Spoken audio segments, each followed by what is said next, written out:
All right. Thank you so much for joining in for another episode of the James Spearman Show. I appreciate you listening. Please like and subscribe and share with your friends. Each week we have on another guest that has a unique story in aviation. The reason I started doing this show is because of all of the people that I started connecting with in the aviation industry that just blew my mind away on their story. And so I thought it was really cool. Maybe we can make a podcast out of it. And this is how this came. So today we have on another amazing guest, Ben Bosma. He is a retired Air Force fighter pilot. He's an inventor and engineer with a remarkable career spanning military aviation, aerospace innovation, and unmanned systems. He's also a graduate of the Air Force Academy. He's got over 1,000 aerial refueling contacts and won multiple Top Gun competitions. You probably know I'm a KC-135 pilot, so you probably got some time hanging behind a 135. But Ben, thank you so much for being here. Thank you for being on my show. Well, it's great to be here. I appreciate it. So what do you want to talk about? Airplanes, flying, or inventing? Yeah. So how about let's start with the first question I typically ask people is, at some point there's probably in every aviator's life that there was the spark. For me, I remember my dad taking me to an air show when I was in middle school. That's what really got me going. I was hooked from there. What was that moment in your life that really got you into aviation? Well, I grew up in a rural West Central Ohio, which is where we came back to. And for me, it was all about going to college. I did fairly well in high school, but didn't really have the money to get into college. So I maxed out the SATs. I got 800, 800, and 800 on the SATs, which got people's attention. And so at the time, my congressional representative was a guy by the name of William McCullough. But this was in the 60s, right? So he said, yeah, go to the Air Force Academy and maybe you can be a pilot. So I went to the Air Force Academy, did okay there, went to the prep school first because I kind of got late into the application process, and then wound up there. I did well, wound up in summer soaring, and the summer soaring program really inspired me there. As it turns out, in looking at my logbook, the guy who soloed me was Chesley Sullenberger, who probably a lot of your viewers would know who that is. And he soloed me in gliders. I didn't fly gliders that much after that. I wound up going to getting a degree in engineering sciences, which is basically aero, astro, and mech. Went to Vance Air Force Base, where I did okay there. In fact, I did really well and wound up getting an instructor slot as a T-37 instructor. That turned out to be a blessing in disguise because as an instructor, you may know this, you learn how to fly and talk. And when you teach other people how to fly, you learn a lot yourself. So we spent our first 3 years there, 3.5 years at Vance, had our kids there, had a stable home life, which is unusual for a pilot. Meanwhile, my parents, using the money they didn't have to spend on us kids who all got scholarships to college, started a business. And that business was where I did radio telescopes, aerospace components, medical components, and got the inventing bug there. Got my first patent in 1993. I transferred from active duty to the Air National Guard, where I flew A-7s with the Springfield Air National Guard. And that's where my single-engine, single-seat fighter experience came from. Meanwhile, I was still flying privates. Started over again with a company building radio telescope components, stuff like that. Got into the low observable world, building radar test ranges, that kind of stuff. And that took me through the 2000s, and then had an opportunity to do what's called the Rated Retired Officer Recall Program in 2010, where I was recalled and went back into the Air Force. I wound up at NASIC, which is the National Air and Space Intelligence Center, and became an intel analyst. And at the same time, got checked out in the MC-12, which is King Air. Went through civilian King Air training and got checked out in the King Air 350i, which is a 15,500-pound airplane, really nice. Did that, got out again, second time, in 2012, and I became the chief engineer at the Air Force Research Lab Center for Rapid Innovation. And there I helped architect a couple of very cool projects, including one which was an autonomous aircraft that was made out of a Pipistrel Sinus motor glider. And we had that thing in the air 7.5 months after the program started. We were flying autonomously, and it was the first actual autonomous aircraft that could land itself. And everybody thinks, well, that's pretty simple, but it's not as easy as you think. In fact, one of the hardest challenges of autonomous landing is knowing when you're touching the runway. So we actually put whisker switches on the landing gear. Last I heard, there's 36 of them now and have over 50,000 combat hours. But we got that thing in the air we got that thing to a target, a high value target, 13 months after the program started. We're talking about an airplane with a 50-foot wingspan, 350-pound payload, 100 gallons of gas in it. By the way, all of the opinions I express are my own, because I currently work for the Air Force. I'm a full-time CETA contractor, which is a technical advisor, and I'm matrixed into the Air Force Research Laboratory, which is a pretty cool place to be if you're going to be in the Air Force, here at Wright-Patterson Air Force Base, which is the community I'm in. But I still fly. I've owned 9 airplanes, everything from the little home builds. I owned a 2005 Cirrus SR-22. We actually ran that airplane out in terms of the engine. We put 2,000 hours on the engine. And then rather than, doing what most people do, which is overhauling the engine, my wife wanted air conditioning and I wanted turbos. So we compromised, right? And got a SR-22T with air conditioning in it. And we flew that thing until last year all over the country. In fact, I've been to Manitoba, Churchill, Manitoba, Canada with it, into the Caribbean, Mexico. I've had it as far as California. Now I'm in Ohio, right? And then countless shorter trips. But so general aviation, I think I have a little over 7,000 hours and about 68 different aircraft. So, and I'm not a test pilot, but I've tested a lot of airplanes. Let's see, what else do I do on the side? I don't know how I got into this, but one day my boss came up to me and said, "Hey, Ben, can you fly a Learjet?" And I said, "Yeah, I could fly a Learjet." He goes, no. Legally, can you fly a Learjet? I said, "No, you got to have a type rating for a Learjet." So 2 or 3 days later, I was in Dallas, Texas, getting checked out in a Lear 35. So I got my Learjet type rating aircraft. I noticed you got an icon back there. Got my seaplane rating, I don't know, about 10 or 15 years ago. That had in Florida. Are you in Florida? No, sir. I'm in East Tennessee. So Okay, yeah. Knoxville, Gatlinburg. Oh, yeah, okay. And yeah, that's also, Knoxville is Cirrus country too, right? Yeah, that's where their factory delivery. Yeah, I've been there. Delivery center, I think.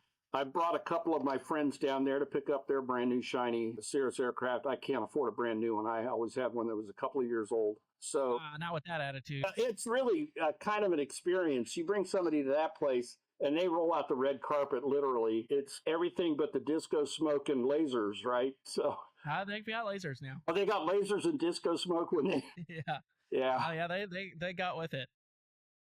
It's insane. And they don't do that several times a day. It's not like the volume and productivity and throughput of Cirrus is just amazing. And it's not a very low cost airplane. I mean, it's the new ones are over $1 million now, well over $1 million for a single engine piston airplane. That's pretty insane. The company that we had was AS9100, which is a pretty rigorous manufacturing system for making aerospace parts. And I watched these guys, putting together stuff that was just crazy. But the worst part is their promises to the Air Force. I just don't see a military utility for electric vertical takeoff and landing aircraft. The thing about powered lift is that it doesn't scale unless you have a rotary wing. But when you're thrashing the air the way these things do to get vertical lift, and they're hauling batteries, thousands of pounds of battery, not just a little bit, but a lot. And then making claims that they're going to be as cost effective as an Uber Black,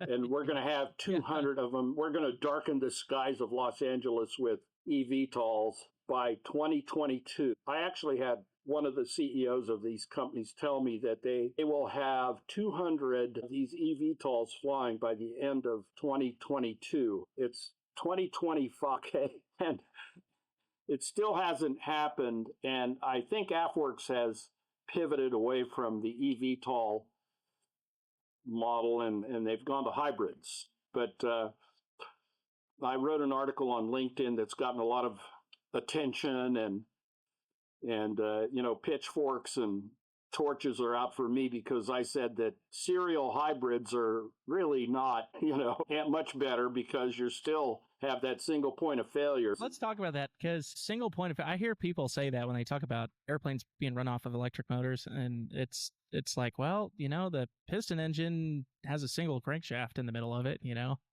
Well, So, yeah. You're relying on one engine. I don't really get that.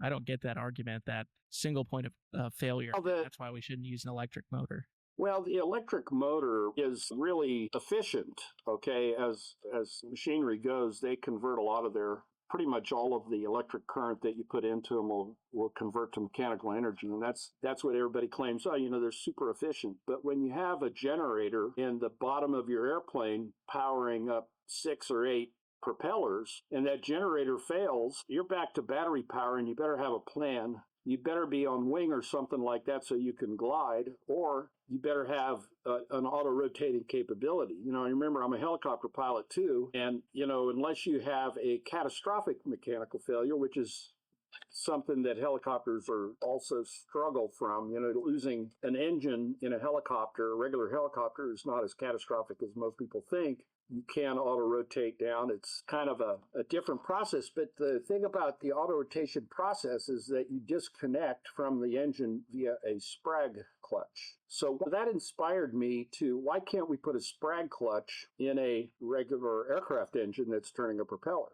And so what I have is I have an electric motor that's direct drive to a propeller, and it's connected to the engine via a Spragg clutch. And so for your listeners who don't know what a Spragg clutch is it's sometimes called an overrunning clutch. It's maybe a ratchet wrench is sort of an example of that. It only turns in one direction, which means that if your engine fails, the internal combustion engine fails, the propeller is still freewheeling, but there's a lot of too big to fail kind of mentalities out there. So we'll see how this goes. So like I said, I think electric motors are awesome. They're great. But the same reason that a hybrid car is a better car, I think a hybrid aircraft will be, and I'm talking parallel hybrid, will be a better airplane.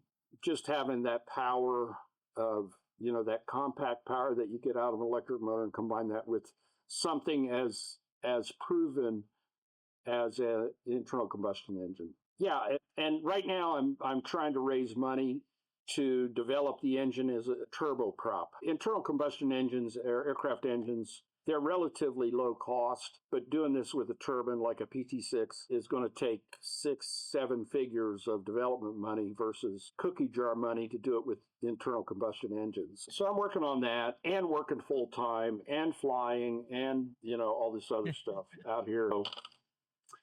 Yeah, what else? You mentioned air refueling, that I got a lot of air refueling contacts. So I was asked in 2016 to invent a way to air refuel unmanned aircraft. That's a challenge, okay, for a lot of reasons. One is getting the two airplanes together in close enough proximity to where they can literally touch. And so I decided that I would invent something that incorporated an agent. So just like Hollywood celebrities, movie stars, people like that have an agent is somebody that acts as an intermediary between them and another party, right? I thought, well, we should have an air refueling agent. That is something that operates between the tanker and the receiver. The receiver is the one that gets the gas. The tanker is the one that has the gas. And you need to connect the two. So what I did was I invented a system that I call a movable end effector. And basically you take a hose, and if you look at some of the very early air refueling attempts done in say like 100 years ago, we were doing air refueling. And what they did was these guys would get a couple of de Havilland biplanes, and one guy would be the tanker and one guy would be the receiver, and they would literally throw the hose out of the top aircraft, the tanker, and the bottom aircraft with a nozzle on it, just like at your local gas station. And the guy in the bottom would grab the hose and stick it into a tank, and he'd squeeze the trigger, and you're good to go, right? So what that meant to me was that hoses behave quite predictably, between airplanes that are not flying too daggone fast. So what I said was, well, why don't we put a technology that we have today, which is a drone, on the end of the hose, and we'll drag it through the sky, and it'll pick up its energy from the tanker, which is flying, and we'll fly that thing down to a contact. And we'll use machine vision. And when I first started talking about this almost 10 years ago, the machine vision technology was nothing like it is today. So we would use what are called fiducials. We'd have targets on the top of the aircraft that it could find easily. These were things that were geometries that were easy to understand. The development, right? And so wound up getting over a dozen patents on that. I thought would be a really good solution, but if you're familiar with the way the Air Force works, if it was not invented by the Air Force, really they're not going to develop it. So they are currently developing autonomous air-to-air refueling, but nothing like the simple system that I invented. So I'm going to take that on myself. That's just, I'm going to have to probably retire or something like that, but I'll be doing air-to-air refueling with a bunch of my home builder buddies, and we'll do it autonomously, we'll do it effectively, we'll do it with hundreds of dollars, not millions or billions of dollars, and we're certainly not going to do it dangerously because we're, all of us, so for example, the team that I have working on this includes an A-10 driver who also is an academy graduate, also has a PhD, and has patents in radios, okay, for combining and connecting two aircraft together, and which is like dream team guy there, right? I have another PhD. He wasn't an Air Force guy, but he was a Navy submariner, knows a lot about secure communications. He's developing an autopilot for me. And then I got a guy who is an aircraft designer who is the designer of the LSA, the father of the LSA. You got one right behind you. In fact, that icon is based on the Mermaid. Have you ever heard of the Mermaid? The all-metal mermaid with the pusher? Well, that's Chip Irwin's design. Okay, when Icon took it, they of course added 200 pounds worth of carbon fiber to it instead of aluminum. It's an Icon. They're fine. It's a very interesting project, but it got a little heavy and a little complicated, and that's another story. But I like all of this. It's all good. And it all is incremental steps. I mean, every once in a while you'll see aviation take a step backwards. Really, the backward step is the learning step, and then we move forward. So I'm not an A&P. I'm not an AI or any of those things, but I have had my hands and my knuckles, show all the safety wire marks and grease under the fingernails of keeping a helicopter. The rotor head in a Hughes 269B has 5 different greases in it. So, Exactly right. So there's there's a lot that, even though we're just a dumb pilot, we have a great appreciation for aircraft manufacturing and maintenance. That's a very important piece. Yeah. Well, Ben, what's next on the horizon for you? Well, I'm thinking that the next thing I want to do is I want to continue to develop hybrid aviation. Okay, I want to get electric motors, but in a sensible way on airplanes as a propulsion system. I am working on something that's super amazing, which is a hypersonic engine that has 0 moving parts, does not burn fuel. The exhaust is cool to the touch and can reach escape velocities. And you think I'm kidding, okay? So that's probably in a year or two when everybody's watching that thing fly into space, because I'm very interested in direct to orbit, okay? I'm not an astronaut. I've never been to space. I'm very interested in it. And I think that there's some breakthroughs happening in propulsion that have nothing to do with either an internal combustion engine, a turbine engine, or an electric motor. But there's ways of moving air that are physics-based, not financially based, okay? So that's a project I'm working on with another company that I helped found and that I am a co-inventor on. I definitely think that the Air Force is going through a period right now of a lot of trepidation. People are starting to leave because of the opportunities, where this administration is really hell-bent on getting the waste, fraud, and abuse out of it. And I'm not saying that there's intentional waste, fraud, and abuse, but there's a lot of unintentional waste, fraud, and abuse as a consequence of long-standing traditional bureaucracy. I'll say that. I would like to see a modernization of the aviation manufacturing ecosystem. And by that, I mean getting the non-traditional players involved in aerospace. There are companies, small businesses in general, or at least they start out that way, who have technologies that would be of extremely great benefit to the Department of Defense and the warfighter. They are largely ignored because it's so easy to use the acquisition system to disqualify these players simply because they don't know how to play the game. And it's frustrating for me to see some small business, a mom and pop, working out of a garage literally, that has a technology that would benefit the warfighter, but don't know how or are really unable to get into the government procurement system. And I think those are the biggest changes we're going to see. And I'm trying to help by incorporating things like blockchain in order to write smart contracts so that we don't have to go through the thousands of pages of contract documents in order to get a product. Okay. If a product is good, certifiable, works, then we should be able to procure it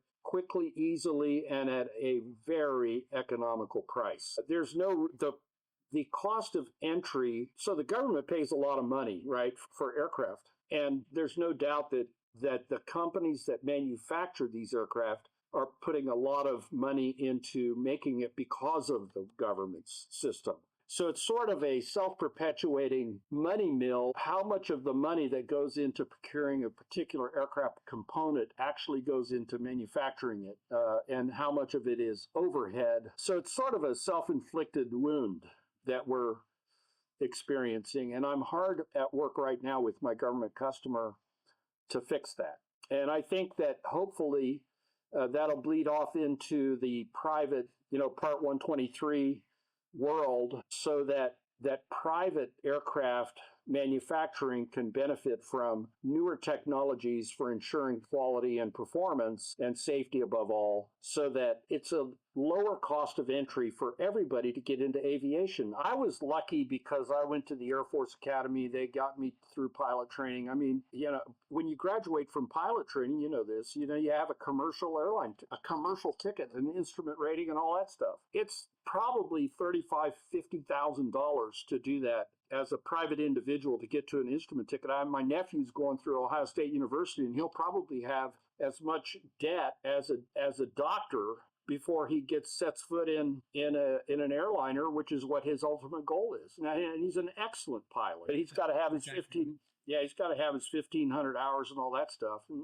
that's the way it is. At Oshkosh, I still call it that, by the way. I don't know. What do you think? I'd like to see.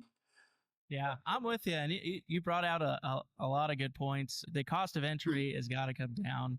And we've got to look for an alternative power plant source for aviation just in general. And especially we're still running leaded fuel. Ben, this has been a great conversation. I really appreciate you being on the show. Unfortunately, this one I've got to cut a little bit short, but I want to say thank you for coming on. And to those out there, hopefully they can join in the fun and support Ben as he's putting these ideas out there that need to be changed and need to be out there. The FAA and the Air Force and our government needs to innovate and continue to innovate for us to ultimately, I think, as a United States military, maintain our position in global power, but also so that I think it improves safety and the cost, right? So Ben, Thank you so much for being on the show, and please be sure to like and subscribe. Thank you, everyone out there, and happy flying. Thank you, and fly safe.